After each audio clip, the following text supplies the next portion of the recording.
Olá, meu nome é Elis Regina, eu sou bolsista do PET Direito da UFPR e eu vou conversar um pouquinho sobre a teoria da ação antidialógica e, consequentemente, a teoria da ação dialógica, o pensamento que está expresso na obra Pedagogia do Oprimido, do Paulo Freire.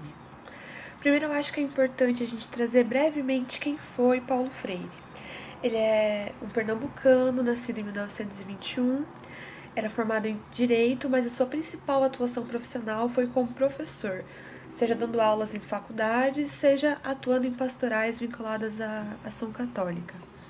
Em 1947, Freire começou a trabalhar na divisão de Educação e Cultura do SESI, onde ele pôde desenvolver sua sensibilidade quanto à adequação dos métodos pedagógicos utilizados. Durante os anos 50, a convite de Miguel Arraes, Freire desenvolveu projetos de alfabetização de adultos e o seu método, o método freiriano de alfabetização, buscava associar som e imagem, se utilizando de elementos da vida dos estudantes, como, por exemplo, as palavras tijolo, pobreza, trabalho. Na década de 60, a Luísio Alves também contatou Freire para promover a alfabetização de adultos no Rio Grande do Norte. João Goulart, em 1964, criou o Programa Nacional de Alfabetização, chamado PNA, que seria regido pelo método freiriano e tinha o objetivo de alfabetizar 5 milhões de pessoas no Brasil. Como naquela época as pessoas analfabetas não poderiam votar, essa iniciativa ia significar um aumento de 40% no número de votantes, e não seriam apenas votantes, mas sim votantes da classe trabalhadora. O PNA ia iniciar suas atividades em maio de 64, entretanto, em abril aconteceu o golpe militar. E aí o PNA foi extinto e Freire foi preso, e em seguida ele vivenciou uma série de exílios. Um deles foi no Chile, onde Freire trabalhou para o governo na educação de camponeses. E nesse mesmo país, em 1968, Freire escreveu A Pedagogia do Oprimido. Nos anos seguintes, ele teve uma importante atuação na promoção de educação e cultura em âmbito internacional. Na década de 70, Freire desenvolveu programas de alfabetização em países da África que passavam por processos de descolonização em relação a Portugal, como, por exemplo, Guiné-Bissau, Cabo Verde, São Tomé e Príncipe, Angola. Com a anistia, Freire retornou ao Brasil, onde ele lecionou em universidades, produziu academicamente e se envolveu ali naquela efervescência política que estava acontecendo na época. É necessário a gente dizer também que a primeira esposa de Paulo Freire, Elza Freire, ela era pedagoga e ela teve fundamental importância na elaboração do pensamento freiriano. Pouco antes de morrer, Freire ainda foi secretário de Educação da cidade de São Paulo. Ele faleceu em maio de 1997 e hoje ele é considerado o patrono da educação do Brasil e a sua obra tem reconhecimento internacional. Na obra Pedagogia do Oprimido, Freire se propõe a demonstrar a necessidade de uma pedagogia dialógica enquanto método de emancipação do oprimido. Esse pensamento se opõe à pedagogia da classe dominante, que tem como principal interesse a manutenção do status quo. Esse objetivo emancipatório visa a libertação e a transformação do oprimido em sujeito cognoscente. Então, somente por meio da associação entre ação e reflexão é que esse sujeito poderia se ver e se tornar o autor da sua própria história.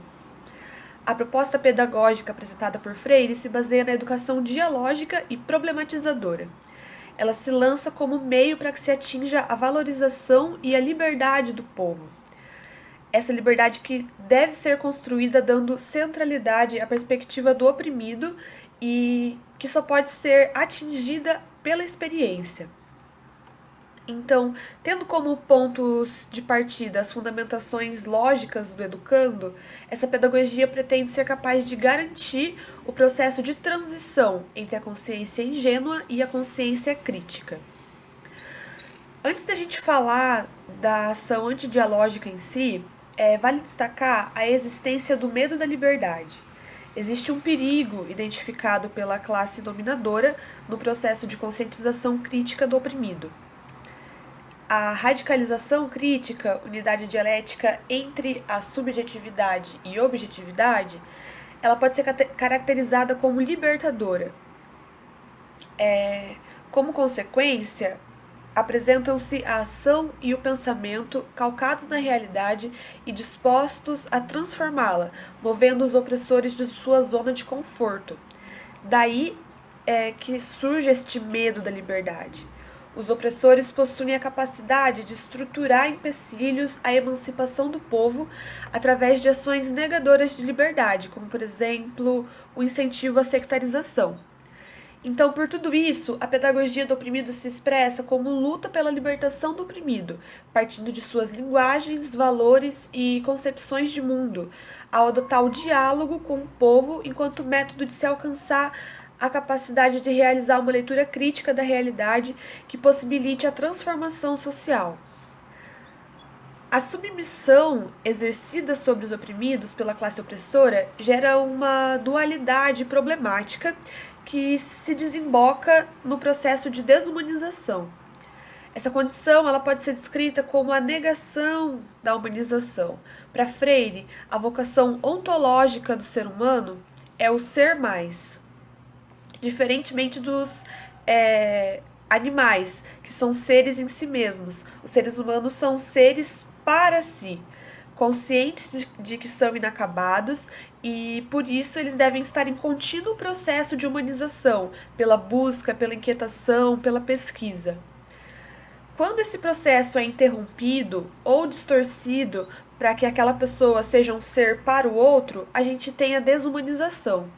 A praxis libertadora é o meio pelo qual se luta num processo contínuo de libertação, onde a pedagogia do oprimido, humanizadora, é capaz de promover reflexões a respeito das opressões sofridas. No extremo oposto à educação libertadora, a gente tem a educação bancária. Se trata de um instrumento de opressão utilizado pela classe dominadora para garantir a desumanização e a consequente manutenção da sua posição. A ideia por trás da expressão bancária se explica pelo raciocínio de que, nesse método educacional, o educador é o sujeito ativo do conhecimento que deposita as informações na mente passiva do educando. Nesse cenário, o oprimido é considerado tábua rasa e não possui qualquer papel na construção do conhecimento que vai ser tratado ali em sala de aula. A pedagogia deste método é estritamente narradora e ela toma a realidade como algo estático e alheio às experiências vivenciadas pelo estudante. Então, separa-se o aprendizado da dimensão concreta inerente a todo conhecimento por meio de um método sem criatividade e nem transformação. Então, a gente verifica a transferência nesse método bancário de educação, a transferência do conhecimento acontece como se fosse uma doação.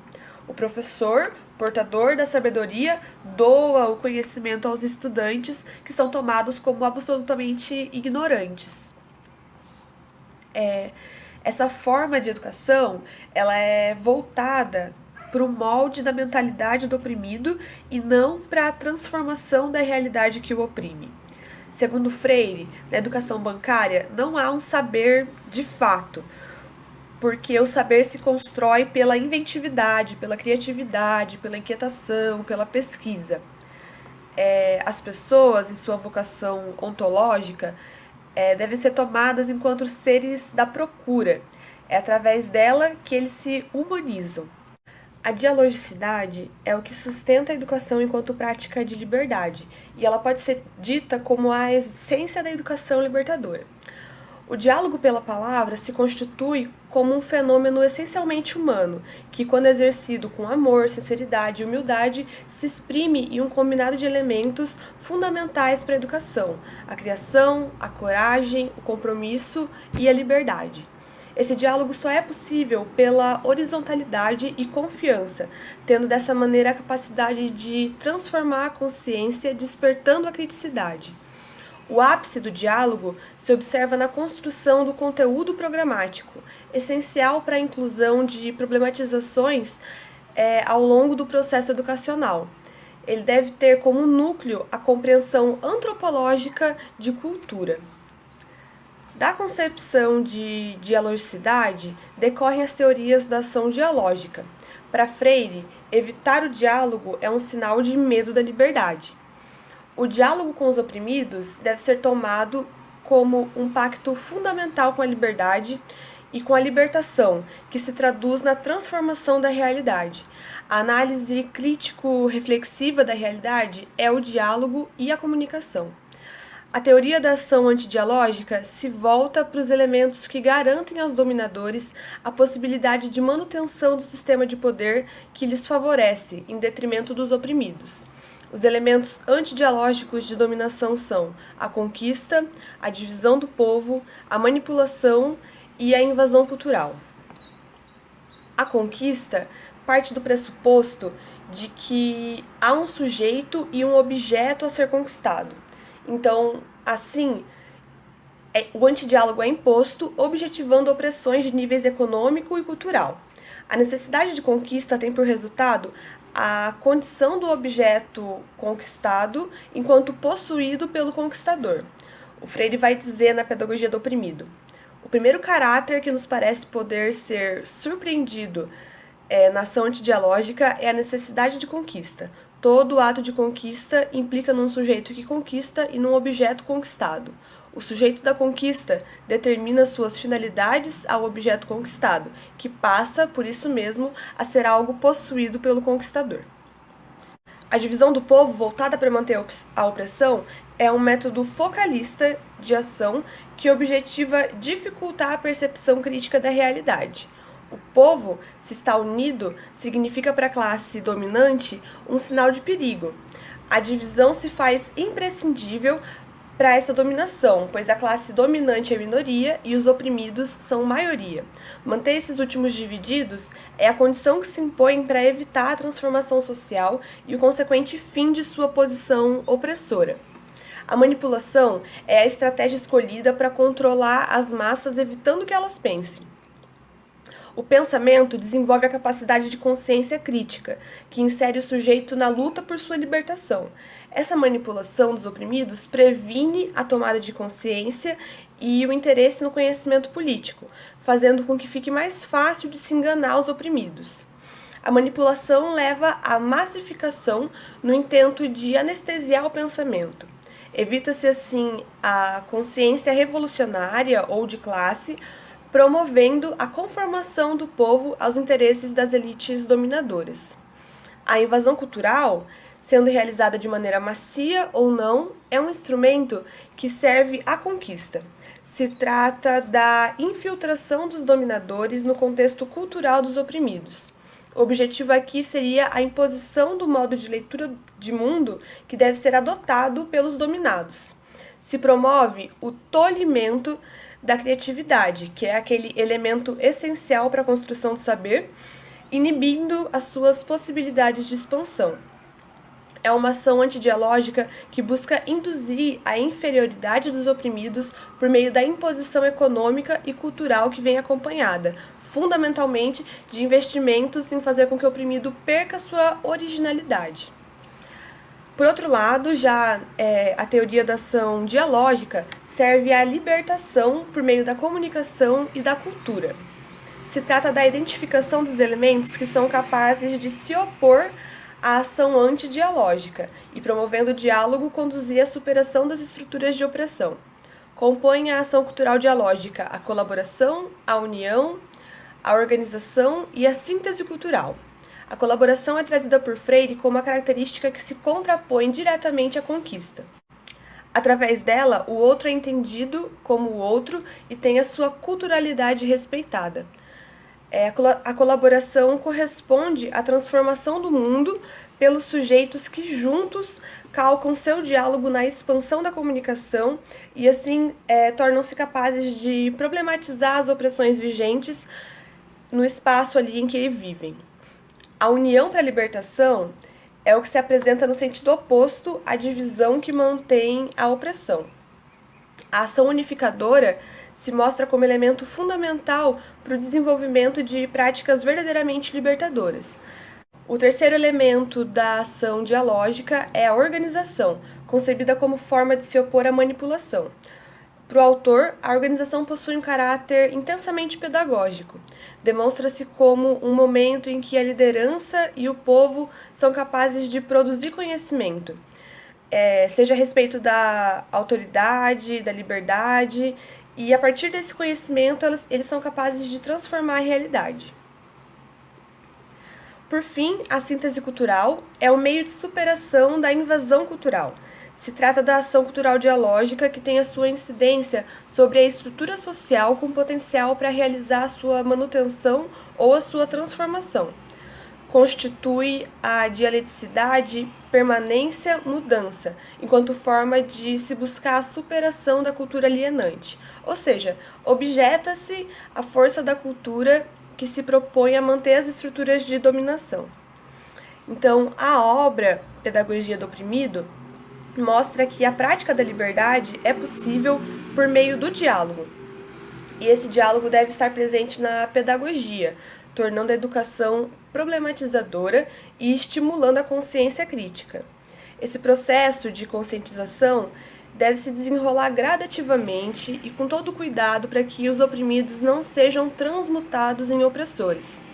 O indivíduo alcança, assim, a capacidade de ser sujeito de sua própria história e, com base nisso, vai ser possível concretizar transformações no contexto social de reprodução das dominações. O pensamento expresso na pedagogia do oprimido inegavelmente possui um caráter político e, por isso mesmo, se faz fundamental para aqueles e aquelas que se preocupam com a emancipação através da educação, bem como com a libertação das consciências. Vale dizer que, embora seja absolutamente importante, a consciência crítica não é suficiente. É preciso que ela esteja associada à disposição e ao desejo de transformar a realidade.